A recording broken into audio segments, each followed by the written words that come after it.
Hi, and welcome back to Thone's Hebrews Nibbles, number 129.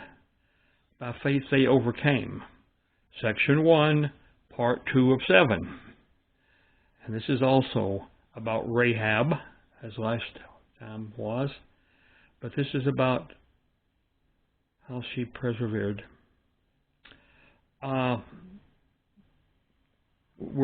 All this reading is from Hebrews chapter 11, verses 30 through 34. Protected. Why is this in the Bible? This is all an example of God's protection. And the communications is escaping the ruins.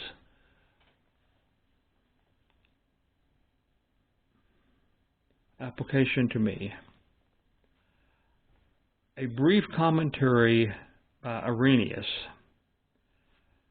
one of those ancient commentators. When the entire city in which she lived fell to ruins at the sounding of the seven trumpets, Rahab and her house was preserved. Through faith in the scarlet sign, so the Lord declared to those who did not receive the Lord, the Pharisees, that is, and to those who despised the scarlet thread, which signified the Passover and the redemption and the exodus out of Egypt, that the publicans and the harlots go into the kingdom of heaven before you. And this came from the commentary of Irenaeus called Against Heresies 4.20.12. Remember, the Bible back at the time these people were writing was not broken into chapters and verses. So they all had their own system of assigning things, and that happened to be his. God says the believers of high and low estate are honored before an unbeliever of the highest estate. That is, it doesn't matter how powerful and rich and whatever. If you are an unbeliever, you're at the back of the line. And the believers of high and low estate are way ahead of you. So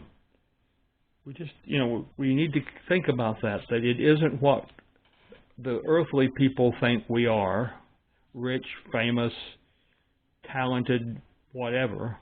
That's not what's important. It's what God believes. An unbeliever is the lowest of the low, even though they may be the highest of the high in the worldly sense.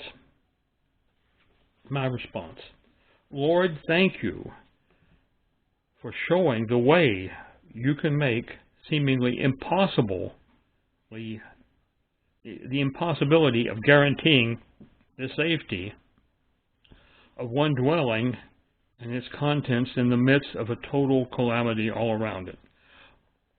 That is, it's not hard for Jesus and for God to protect us if we are the only, if we're in a large hotel, let's say, and we're in the only room that believers are in.